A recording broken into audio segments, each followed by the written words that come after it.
Azul Yeliyouth, Yeliyoun, Sbah al-Khair alaikum, bonjour à tous.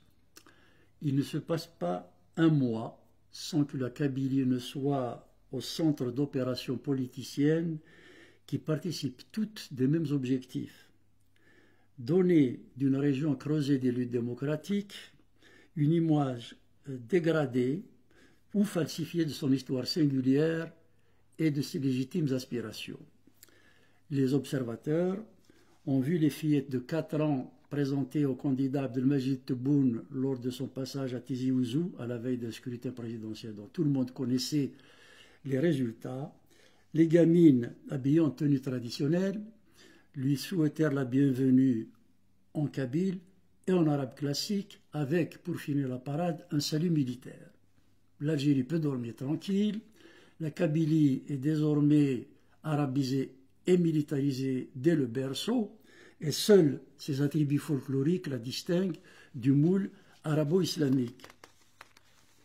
De son côté, le Maroc ne manque pas une occasion pour réitérer son soutien indéfectible au projet d'indépendance du vaillant peuple kabyle, à chaque fois qu'il doit faire avancer ses pions en Afrique du Nord ou, plus directement, nourrir une polémique avec Alger.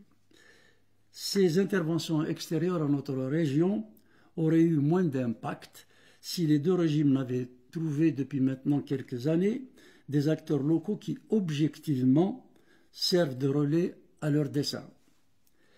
Et les relais les plus nocifs ne sont pas ceux qui portent les slogans de pouvoir, mais bien ceux qui dévoient le combat citoyen kabyle en effaçant, en travestissant ou en souillant les traditions de lutte éthique et pacifique qui ont essaimé sur le sol algérien avant d'être déclinées dans Tamazgha après le printemps berbère d'avril 80.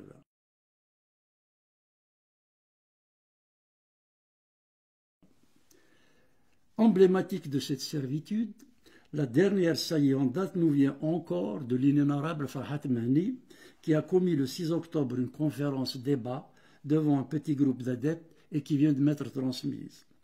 Il y expose une version fantasque et délirante du boycott scolaire de l'année 1994, où, entre autres lubies, il m'attribue des propos, positions ou décisions qui sont le contraire de ce que j'ai pu dire ou faire à l'époque. Les acteurs qui ont vécu cet événement sont personnellement interpellés. Mohamed Amarouche, lui aussi longuement et abusivement impliqué dans ce fatras de contre-vérité, a réagi sur son portail Facebook le 13 octobre par la dérision. Je cite, « Le boycott 94, le niveau du conférencier des présents était très bas. Je ne peux pas descendre aussi bas.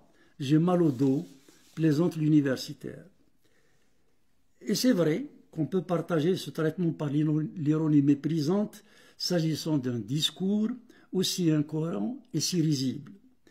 Ce genre de réponse aurait suffi s'il s'agissait d'exprimer une légitime indignation pour prendre à témoin ceux qui connaissent la vérité. Mais on sait que ce n'est pas dans ce milieu que Farhat Mahni cherche ses proies. Nous nous sommes tous amusés de la bouffonnerie d'un appel émis de Londres un 18 juin, où un individu qui déclarait se placer dans le sillage du général de Gaulle et qui annonçait la levée d'un corps de contrainte en Kabylie, qu'il semble d'ailleurs vouloir désormais renier. Nous avons traité par la justice des bandes de délinquants qui font de l'insulte et de la diffamation, outrance jusque-là inconnue dans le champ politique de notre génération, un droit, sinon un devoir. Nous avons observé, mi-surpris, mi-dépité, la nomination d'ambassadeurs dans des pays qui n'avaient jamais entendu parler de celui qu'ils étaient censés représenter. Nous avons été agacés quand on a vu des nervis envoyés perturber des événements artistiques ou politiques kabyles. J'ai déjà eu personnellement à déplorer la dérive fascisante du groupe animé par un acteur qui a fait du mensonge éhonté sa religion. La liste des fataises, frasques et dérapages est longue. Mais cette fois, un autre palier vient d'être franchi dans l'immoralité, puisqu'il s'agit du dévoiement de notre combat. Se taire serait se renier ou se faire complice d'une infamie qui rendrait les générations futures captives de terribles perfidies. Nous savons tous ce qu'il en a coûté au pays quand des hommes vertueux se sont tus, pendant que des charlatans et des fourbes distillaient leurs mensonges sur la guerre de libération. Quand il s'agit de protection du patrimoine historique, le combat ne saurait connaître le moindre répit et doit tous nous mobiliser. Même en temps de vives perturbations politiques, ce qui est le cas aujourd'hui, et notamment en Kabylie. Et parce qu'elle attend à la mémoire, la mystification du 6 octobre doit être démasquée sur le champ. D'autant que ce révisionnisme risque, selon les propres déclarations de l'intervenant, d'être prolongé par d'autres incartades. Alors, comme toujours, l'homme commença par jurer qu'il n'était pas animé par la volonté de régler des comptes ou de discréditer d'autres personnes ou de se tresser des lauriers. Il promit même de fournir documents et témoignages avérés confirmant ses dires. Ceux qui connaissent le personnage savent que ces précautions oratoires annoncent toujours le contraire de ce qu'elles affirment. Et cette séquence ne démentira pas la coutume.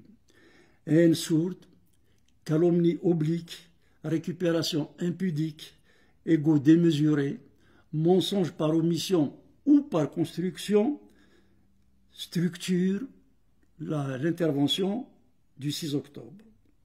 Et lorsque, par ailleurs, Farhat Meni proclame qu'il est pacifiste, c'est pour laisser publier sur le site de son mouvement des condamnations à mort de personnes qui l'ont quitté après avoir découvert l'opacité de sa gestion et l'indigence de sa démarche. Des militants qui osèrent demander une traçabilité des financements de sa mouvance furent violemment pris à partie par des barbouzes. S'il promet la vérité, c'est pour faire endosser à des morts des paroles qu'ils n'ont jamais prononcées ou les impliquer dans des décisions qui peuvent être le contraire de leurs convictions. Naturellement, cette fois aussi, aucun document ni témoignage ne fut produit pour valider son propos. En la circonstance, il s'agit d'histoire. Certains des avanies que Farhat Meni a infligées au public méritent une analyse quant à leur motivation, la nature de leurs manifestations et leurs implications sur notre région. Il affirme péremptoire que la décision du boycott avait fait l'objet de longues discussions dans la coordination nationale du MCB, dont tous les éléments étaient des militants du RCD. Cela est faux. Nos discussions portaient sur la manière de mobiliser les citoyens contre la relance de la loi sur l'arabisation que le pouvoir venait de remettre au goût du jour, en veillant cependant à ne pas pénaliser la scolarité des élèves. Au bout de quelques semaines, la proposition de Hansadi d'investir les établissements scolaires de Kabylie une fois par semaine ou par quinzaine pour y dispenser 1 à 2 heures de cours d'histoire remporta l'adhésion. Boussad Boudief, président du bureau régional du RCD de Tizi Ouzou, a publiquement confirmé cette information. Mais les cadres et militants n'avaient été informés du boycott qu'au dernier moment.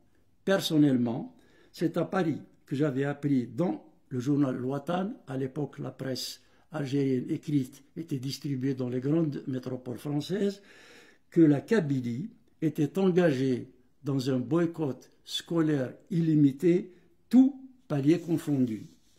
Ce n'était pas la première fois que Farhat Meni lance une action sans penser à la méthodologie, la faisabilité, les conséquences humaines et politiques de sa décision. J'ai aussitôt contacté de la capitale française M. Arzkharij, l'un des responsables de l'association des parents d'élèves, pour lui demander s'il avait été associé à la grève que je venais de découvrir. Voici un extrait de son témoignage. Vu ma position de militant du RCD, j'ai essayé mais en vain de contacter le docteur Saadi à l'étranger pour lui faire part de l'inquiétude justifiée des parents d'élèves. Le jour même, Le docteur Saadi me rappelle pour me demander si les parents d'élèves ont été consultés avant la prise de décision du boycott scolaire illimité. Je lui ai répondu que nous avions appris la décision comme tout le monde à travers la presse. Après un moment de silence, le docteur Saadi m'a demandé si possible de convaincre les parents de ne pas faire de déclaration dans l'immédiat. En réponse à la question pourquoi nous n'avons pas été informés à la prise de décision, je découvre que le docteur Saadi lui-même n'avait pas été consulté. J'avoue que j'étais abasourdi. Avant de terminer, j'invite M. Mhenni Farhat à un peu de retenue et de cesser de s'attaquer à la mémoire de ceux qui ont été, de leur vivant, les meilleurs d'entre nous. Saïd Derami et Mohamed Daouchta étaient des personnes exemplaires. Salir leur mémoire ne fait pas grandir. Fin de citation. Voilà un autre témoignage tout aussi accablant. Il est de feu Amar Hamadi, vieux militant du MCB qui avait caché chez lui la Ronéo sur laquelle nous tirions la revue Tefsout, et il devint ensuite responsable du bureau régional du RCD de Tizi Ouzou. Je cite. Quelques jours avant la rentrée 94-95, Farhat est venu me voir pour me dire ceci. Voilà, l'idée du boycott scolaire est décidée, il faudra la soutenir. Je lui ai dit qui a décidé de cette action. Il m'a répondu, c'est le boss. Je lui réponds, c'est qui le boss? Sa réponse, c'est le docteur Saadi en réunion de l'exécutif. 26 ans après, ce même Farhat vient dire que le docteur Saadi ne voulait pas, et c'est moi qui l'ai décidé seul, pourquoi ce mensonge, etc. Il n'avait jamais été question du boycott scolaire dans une réunion du bureau exécutif du RCD. M'attribuer ces décisions alors que je me trouvais à l'étranger avait deux raisons. D'une part, le collectif militant n'aurait pas donné suite à une instruction de Farhat en perdition depuis quelques années. D'autre part, en cas d'échec ou de problème avec les familles ou les autorités, la responsabilité publique ne lui incomberait pas. Quand j'étais rentré au pays, cela faisait 12 jours que les structures du parti avaient relayé de bonne foi le mot d'ordre de la grève. Il était alors impossible d'arrêter la dynamique, d'autant que le FFS, ayant constaté l'adhésion populaire, s'est associé à l'action. Il fallait alors gérer un séisme politique et voir ce qui pouvait être tiré de positif. Mhenni fut immédiatement éloigné des centres de décision de la coordination du MCB, où, contrairement à ce qu'il prétend, il n'y avait pas d'élection. Dans le MCB, les missions furent toujours distribuées selon les conjonctures, les disponibilités et les capacités des uns et des autres. J'avais informé nos cadres qu'un homme qui impute de tels enjeux au président du parti ne peut continuer à gérer seul une instance qui était en fait une excroissance du RCD, comme du reste les commissions nationales du MCB relevées du FFS. Depuis ce moment, Majid Amazir fut chargé de la wilaya de Bjaya et Ould Ali de celle de Tizi Ouzou. Mais dans les faits, le suivi du dossier fut confié à Jamal Farjallah, membre de l'exécutif du RCD. Ce dernier a déjà confirmé sur TQ5 que, comme nous tous, il avait été surpris par l'initiative que Farhat m'avait imputée. D'ailleurs, à l'instar de l'opinion nationale, les populations kabyles qui avaient suivi l'appel étaient persuadées que le RCD qui organisait sur le terrain le boycott en était l'inspirateur. Et les élucubrations ne connaissent aucune limite. Farhat argue sans rougir que le communiqué des GIA menaçant de mort les élèves et les familles qui violeraient leur sommation à boycotter la rentrée scolaire était en fait un faux et qu'il était émis par des forces occultes jalouses de son initiative. Le communiqué du GIA était antérieur à son appel, mais au diable les contradictions, l'essentiel est de mystifier la jeunesse, flatter son ego et assouvir sa haine. Isolé et aigri, Farhat tenta un peu plus tard de lancer une dissidence où il se retrouva seul. La section du RCD d'Azazga où il était inscrit dénonça publiquement sa dérive. Dans un autre passage, Il prétexte qu'il est venu me voir à Paris pour m'informer de sa décision de lancer la grève du cartable lorsque des cadres du RCD lui avaient demandé de leur faire part de ma position sur l'événement. On ne voit pas pourquoi des responsables du parti lui auraient posé cette question, ni pourquoi il aurait fait ce déplacement pour m'informer d'un sujet qui, selon lui, était discuté et tranché de longue date. Mais c'est bien connu, le menteur récurrent finit toujours par se contredire. La rencontre qu'il invoque n'a pas eu lieu avant, mais bien après le début de la grève. Il faut savoir que juste après son appel, et sans en informer qui que ce soit, Farhat avait évacué ses enfants sur Paris où ils furent scolarisés.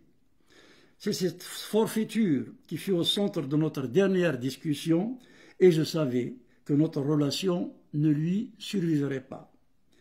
Personnellement, je m'étais alors rendu en France pour faire revenir ma famille en Algérie. Je l'avais en effet fait sortir à la suite de l'attentat du 29 juin qui m'avait ciblé et qui avait causé la mort de 2 militants fauchés à la fleur de l'âge et fait 71 blessés. Je ne voyais pas mes enfants étudier en France pendant que je dirigeais un parti qui appelait ceux de Kabylie à boycotter l'école. Cette rencontre fut d'ailleurs précédée par la réunion que j'avais tenue 2 jours auparavant devant une quarantaine de militants au siège du RCD à Paris, où, entre autres choses, j'avais dû expliquer comment et pourquoi nous avions assumé une grève décidée à l'insu du parti. Farhat, qui connaît la plupart de ces personnes, n'est pas le moins du monde gêné par l'idée de voir ses paroles démenties. En fait, il ne s'adresse pas à ceux qui savent. Il sait qu'il n'entraînera pas l'adhésion des personnes informées. Ses cibles sont les jeunes qui n'ont pas accès à la mémoire des événements. Autre supercherie. Il justifie ses absences aux marches ayant eu lieu pendant le boycott en expliquant qu'il ne voulait pas prendre la responsabilité d'exposer les citoyens. Il avance cet alibi juste après avoir revendiqué la paternité de la marche du 17 janvier. Où est la logique dans cet argument? Soit dit en passant, cette marche fut préparée et encadrée de bout en bout par des militants du RCD. Le moins que l'on puisse dire est que la sécurité des populations ne fut pas souvent le souci de Mehni. Voici ce qu'il a proclamé face caméra.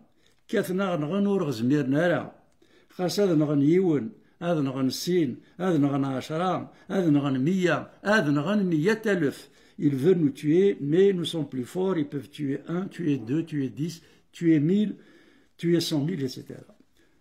Provoquer le pire et si possible faire des martyrs qu'il revendiquerait, lui donnerait crédit auprès des officines étrangères avec lesquelles il ferait. Qu'importe que les éventuelles victimes n'aient aucun lien avec lui. Sans même avoir demandé leur avis, il a impliqué dans son aventure des dirigeants de clubs sportifs kabyles, des élus et même des prisonniers. La mise au point que ces derniers lui ont adressé publiquement n'ont aucune incidence sur un égocentrisme qu'il a franchi de la morale et de la vérité des faits. Dans un autre passage de son intervention, il fait référence au livre Noël en otage qu'il a rédigé après le détournement de l'avion d'Air France commis par le GIA le 24 décembre 1994 et à bord duquel il se trouvait.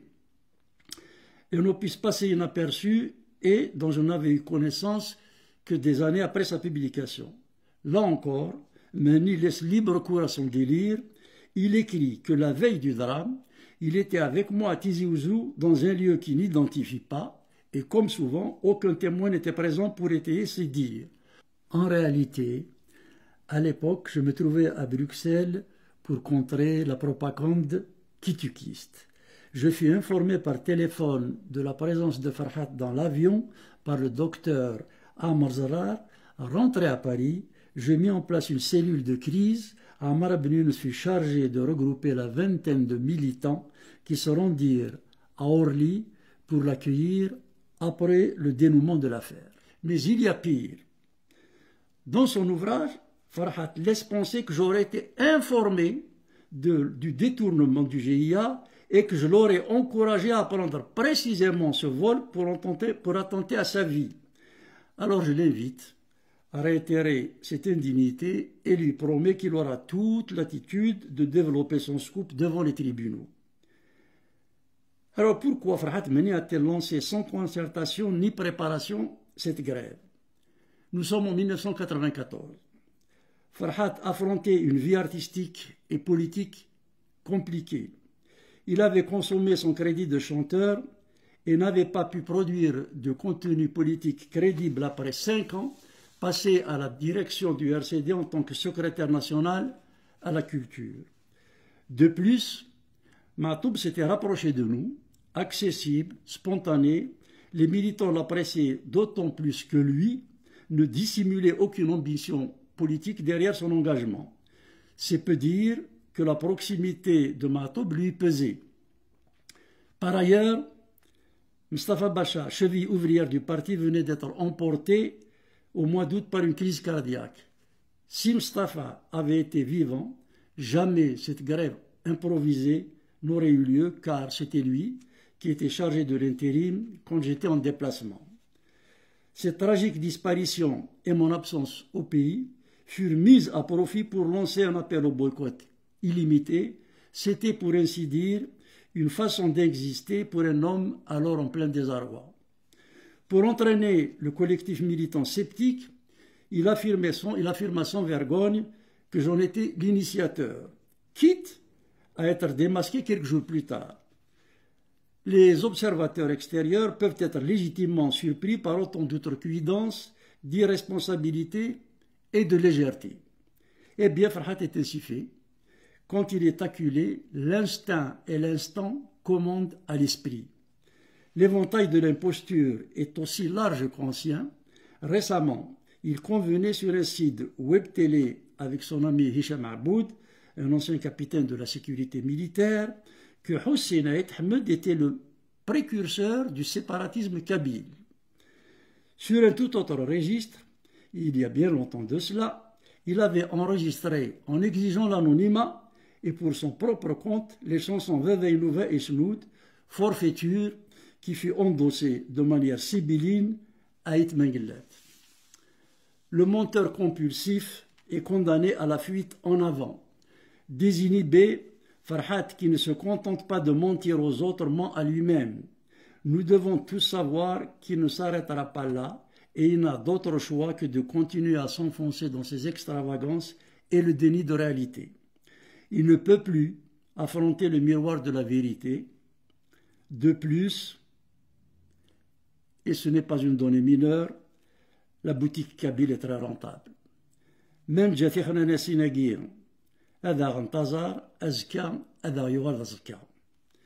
tous ces rappels n'ont d'intérêt que pour montrer le genre de profil sur lesquels jouent les pouvoirs algériens et marocains. Alors que peut-on et doit-on dire à ces deux pouvoirs? D'abord que le conflit qui déchire l'Algérie et le Maroc est une aberration au regard d'une géopolitique inédite qui est en train de dessiner le monde de demain.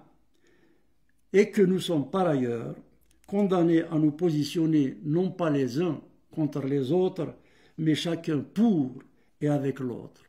Ensuite, que stimulés et téléguidés de pathétiques ambitions narcissiques en Kabylie pour tenter d'égarer ou de pervertir des messages ayant contribué à l'émancipation du sous-continent nord-africain n'est ni responsable ni, de toute façon, efficace.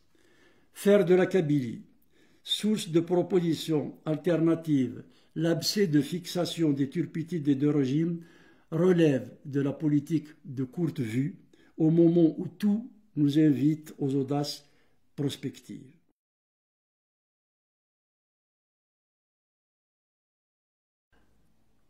Au pouvoir algérien, il faut rappeler encore et toujours cette évidence. À chaque fois que la Kabylie a subi une période de régression, c'est le pays tout entier qui a pâti de l'étouffement des débats et des luttes qui s'y mènent. Cela a été déjà dit, mais il n'est pas inutile de le souligner.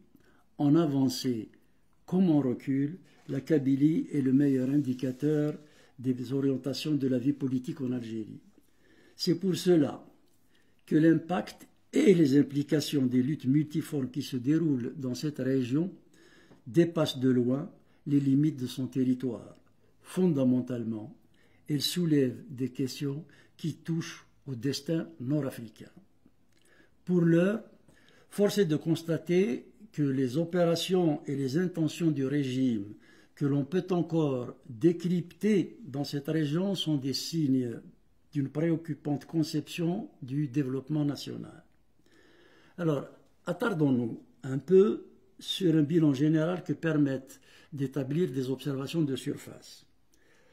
Le sectarisme dont est l'objet l'enseignement de la langue amazigh, la confiscation de la JSK et la peine de prison récemment infligée à son président légitime, Cherif Mellal, les stratégies d'obstruction ou de parasitage opposées au tissu associatif atrophié mais toujours résilient, les répressions qui visent les familles désireuses de dispenser un enseignement de qualité à leurs enfants, les déstabilisations méthodiques qui ciblent les assemblées locales non soumises au clientélisme du FLN, la répression endémique qui fait de tout citoyen un suspect potentiel sont autant de signaux qui révèlent quotidiennement les effets d'une politique de domestication régionale.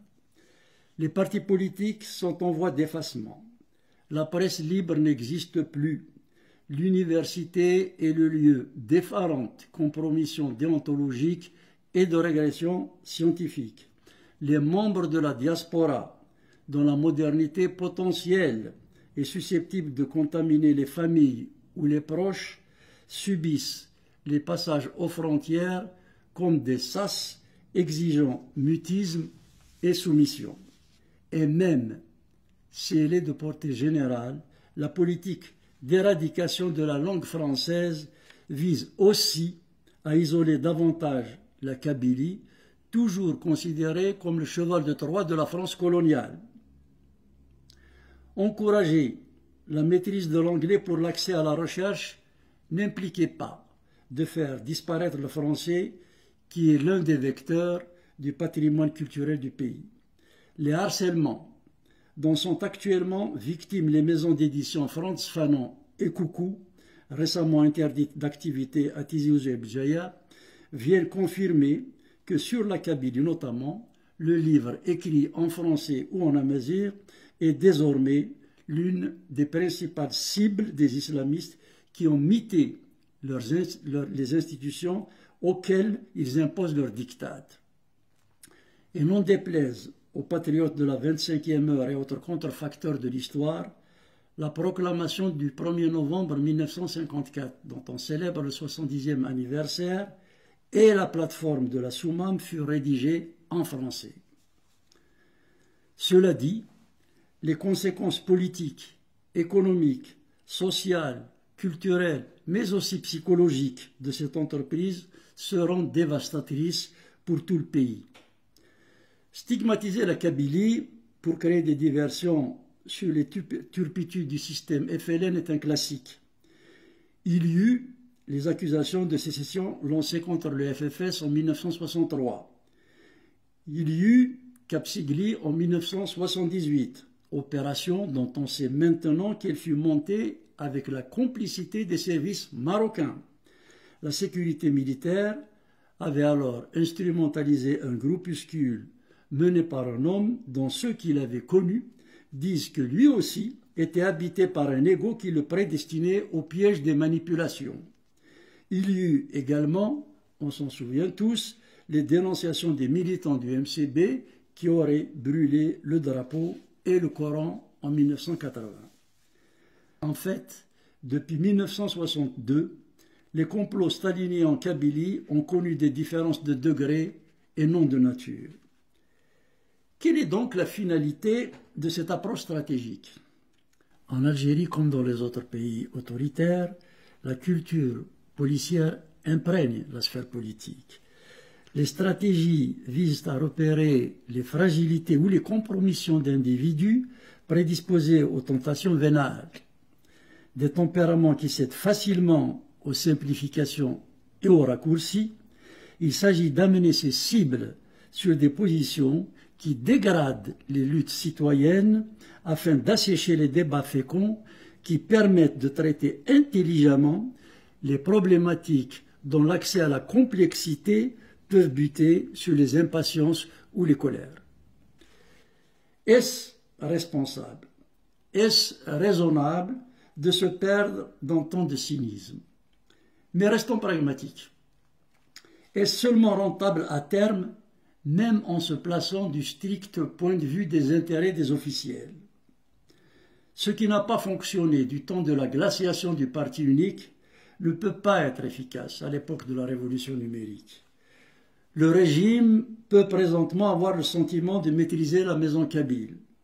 Supposons que ce calcul ait quelque chance de se traduire un jour en résultat tangible. Quel pouvoir digne de ce nom peut se réjouir d'un tel bilan? Mais allons plus loin. Cette apparente domination est-elle vraiment conforme aux pulsions qui agitent les tréfonds de la Kabylie? Nous sommes quelques-uns à suivre attentivement des phénomènes a priori anodins et qui peuvent apparaître indépendants les uns des autres. Observons-les de près quand même. Des cercles, certes encore restreints, se forment pour anticiper les éventuelles opportunités de changement. Des jeunes, parmi lesquels se trouvent plusieurs filles à peine sorties de l'adolescence, aidées par leurs parents ou des tiers, disposent de portails où sont offertes des compositions musicales remarquablement structurées. Harmonie et solfège habillent des compositions revisitées d'anciens artistes ou des poèmes de belle facture. De très jeunes journalistes interviennent dans des médias privés ou informels avec une expression amazigh saisissante de concision et de professionnalisme. Des étudiants anonymes proposent sur la toile des cours de lexique amazigh avec des pédagogies originales. Ces pousses n'ont pourtant connu qu'une arabisation aliénante. Ces productions rappellent à mains égards celles qui émergeaient dans les milieux estudiantins dans les années 70, quand il fallut se mettre en mode survie pour entretenir par la culture le fil de la mémoire citoyenne afin de préparer les renaissances démocratiques.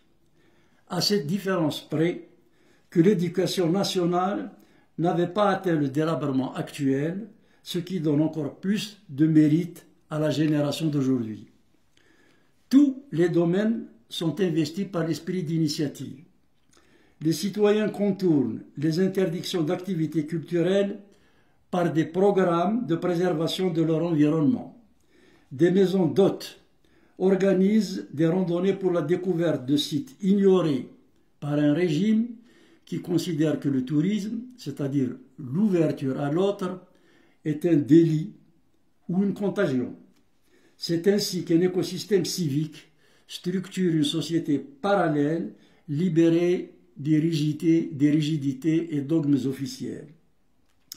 Les gens cultivent leur vérité dans l'intimité parce qu'ils savent que présentement, le destin collectif se construit par la volonté de chacun, inestimable ressource. Distrait de ses missions naturelles du fait notamment de l'obsession de la répression, l'État n'aide pas ses talents. Et il ne veut même pas voir cette effervescence, mais peut-être est-ce très bien ainsi, du moins pour l'instant.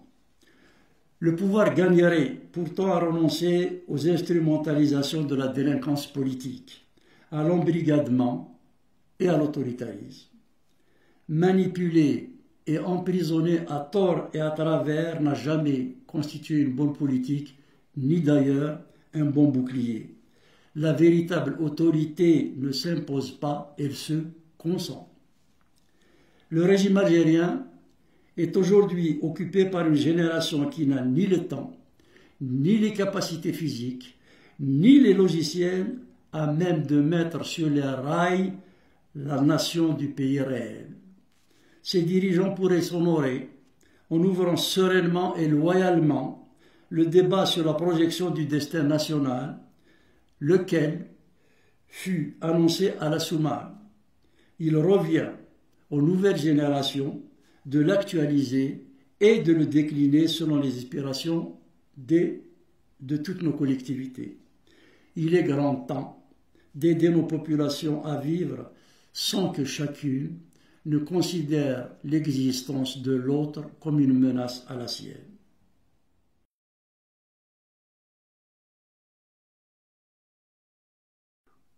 Pour ce qui le concerne, le pouvoir marocain s'est lourdement fourvoyé sur la Kabylie, un égarement qui ne manque pas de surprendre.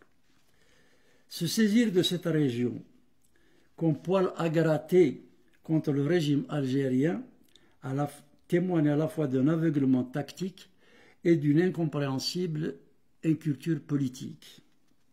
Les leçons de la guerre des sables de Hassan II, qui lança en 1963 sur Tindouf ses troupes, ne semblent pas avoir été tirées. Au moment où fut déclenché ce conflit, il faut se rappeler que la lutte armée opposait déjà en Kabylie le FFS contre le régime de Ben Bella. L'offensive marocaine précipita le rapprochement entre les insurgés kabyles et le pouvoir central. Du coup, les maquisards du FFS rejoignirent sur le front sud-ouest l'armée algérienne qu'ils combattaient quelques semaines auparavant.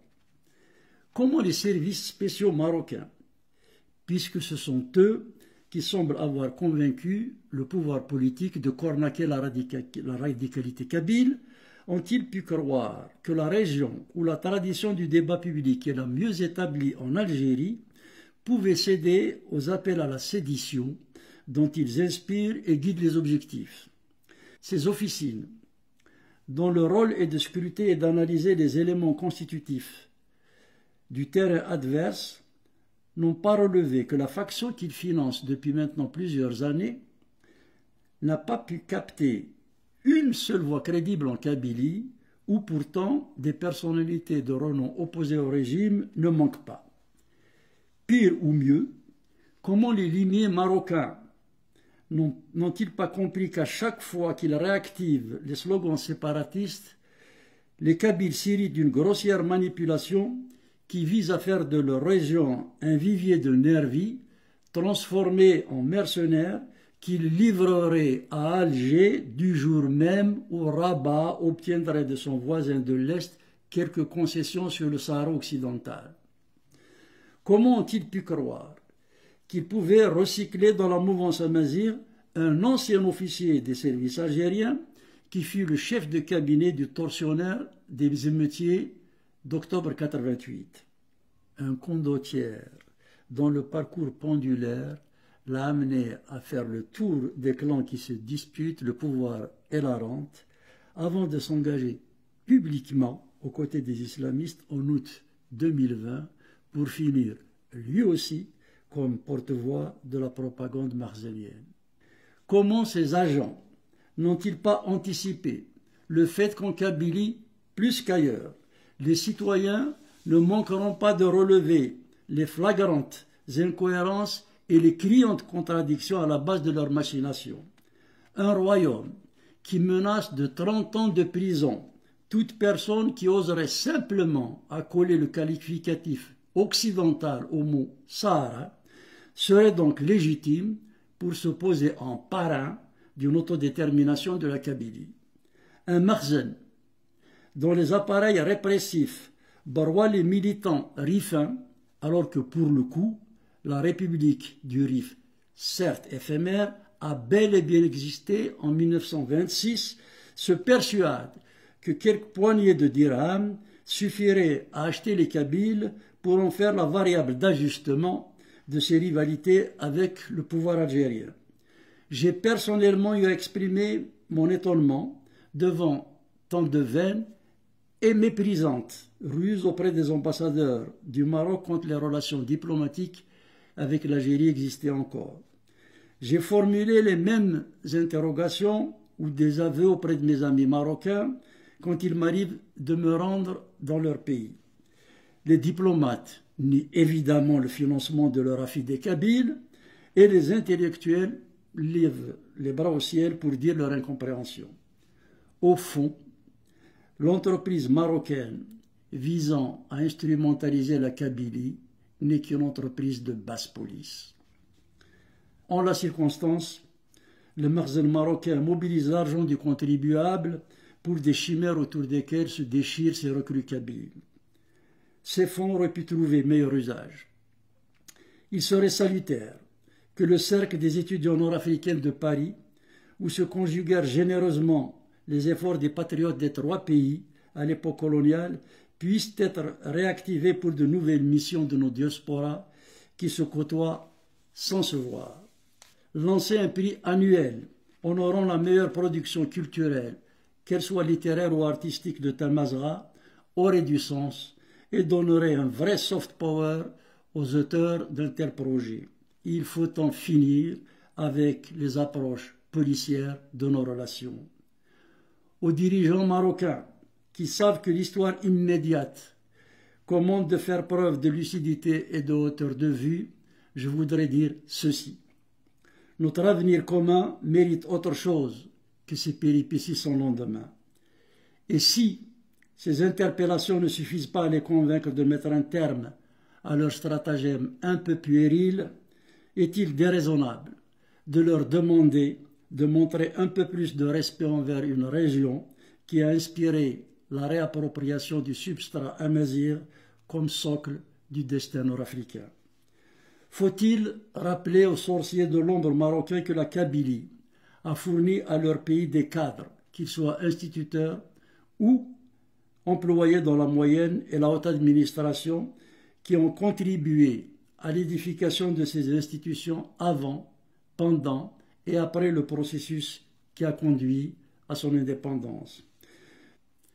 Faut-il rappeler aussi que le précepteur du jeune Mohamed V fut un certain Hajj Mohamed Dilounes Maamri, qui tint à être enterré dans son village natal des Haïtiennes malgré une vie dédiée au palais royal, que son cousin Azwaou, peintre émérite, a réalisé des œuvres qui ont substantiellement enrichi le patrimoine pictural du royaume, etc. Il est grand temps que le Maroc saisisse que les provocations conjoncturelles, lorsqu'elles perdurent, sont les poisons du futur. Quand il faut appréhender les destins du peuple, la tactique n'a jamais fait office de stratégie. Ce jeu est dangereux. Les antagonismes qui avaient opposé l'Algérie et le Maroc étaient le fait de militants qui s'étaient connus dans le cadre des mouvements de libération qui avaient soudé leurs pays respectifs. Les uns et les autres savaient où mettre le curseur de la conflictualité afin de ne pas provoquer l'irrémédiable dans notre sous-continent. Par contre, les intrigues policières d'aujourd'hui risquent d'imprimer chez des générations qui n'ont pas connaissance de ces solidarités historiques. Pour l'instant, le football sert encore de socle fédérateur à nos peuples.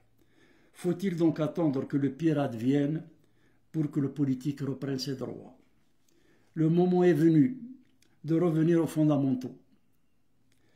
Le projet de fédération des États nord-africains esquissé à Tanger en 1958 doit être réhabilité.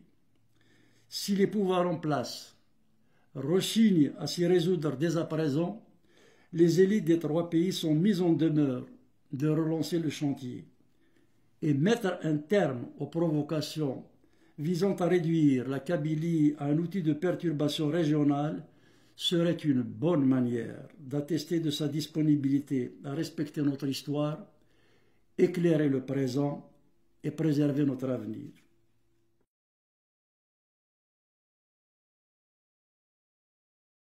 L'Algérie, comme le Maroc, serait bien inspirée de concevoir des approches qui valorisent les potentialités culturelles, intellectuelles et politiques de la Kabylie au lieu de spéculer sur le désespoir de ces populations.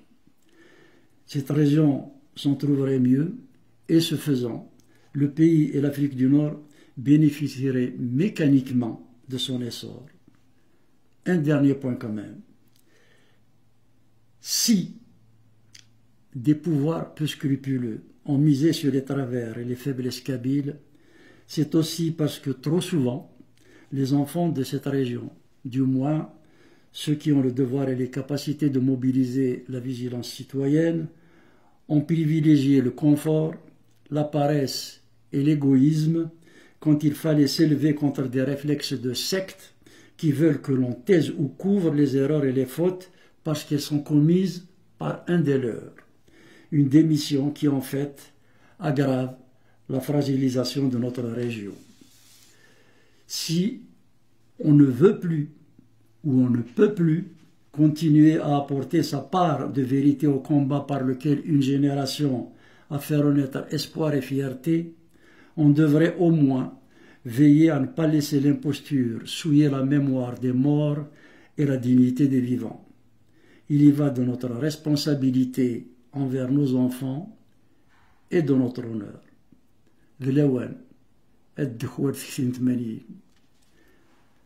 Au passage, je signale que le boycott scolaire de 1994 a fait l'objet d'une rigoureuse description dans le tome 3 de mes mémoires, La haine comme rivale, publié en janvier 2003 aux éditions Frantz Fanon à Alger et Altava à Paris. L'événement y est documenté par des écrits de l'époque et les positions des acteurs qui ont vécu cette séquence au premier plan sont étayées par leurs propres témoignages, dont certains sont présentés dans cette intervention. Ertoufeth, Kawalakher, au revoir.